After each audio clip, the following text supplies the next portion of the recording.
രാജ്യത്തെ ഞെട്ടിച്ച പഹൽഗാം ആക്രമണത്തിന്റെ നടുക്കത്തിലാണ് രാജ്യം.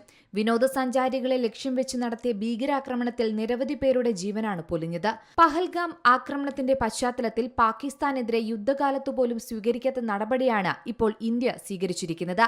ഇപ്പോഴിതാ പഹൽഗാം ഭീകരാക്രമണം നടന്ന അന്ന് തന്നെ ഗൗതം ഗംഭീറിന് വധഭീഷണി എത്തിയിരിക്കുകയാണ്.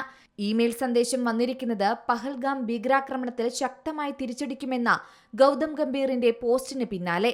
ഭീകരാക്രമണത്തെ കടുത്ത ഭാഷയിലാണ് ഗംഭീർ സോഷ്യൽ മീഡിയയിൽ അപലപിച്ചത്. കൊല്ലപ്പെട്ടവരുടെ കുടുംബങ്ങൾക്കായി പ്രാർത്ഥിക്കുന്നു.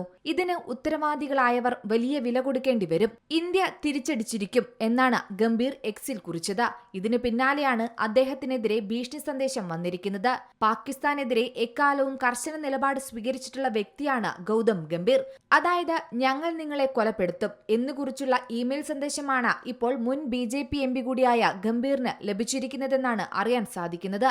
സംഭവത്തിൽ ഗംഭീറിന്റെ പരാതിക്ക് പിന്നാലെ പോലീസ് അന്വേഷണം ഊർജിതമായി ആരംഭിച്ചിട്ടുണ്ട്. ISIS എന്ന പേരിലാണ് വധഭീഷണി ലഭിച്ചതെന്നാണ് പരാതിയിൽ പറയുന്നത്. തനിക്കും കുടുംബത്തിനും സുരക്ഷ ഉറപ്പാക്കണമെന്നും ഗംഭീർ പോലീസിനോട് ആവശ്യപ്പെട്ടിട്ടുണ്ട്. IPL സമയമായതിനാൽ തന്നെ ഒഴിവു സമയം ചെലവഴിക്കുന്നതിനായി കുടുംബാംഗങ്ങൾക്കൊപ്പമാണ് ഇപ്പോൾ ഗംഭീർ ഉള്ളത്. ആയതിനാൽ തന്നെ സുരക്ഷ വർദ്ധിപ്പിക്കുമെന്ന് പോലീസും അറിയിച്ചിട്ടുണ്ട്.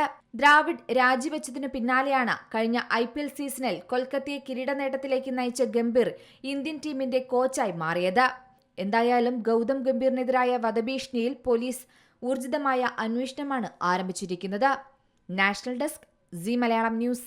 ഏറ്റവും പുതിയ വാർത്തകളും വിശേഷങ്ങളും വിരൽ തുമ്പിലറിയാൻ സി മലയാളം ന്യൂസ് എല്ലാ ഡിജിറ്റൽ പ്ലാറ്റ്ഫോമുകളിലും ലഭ്യം.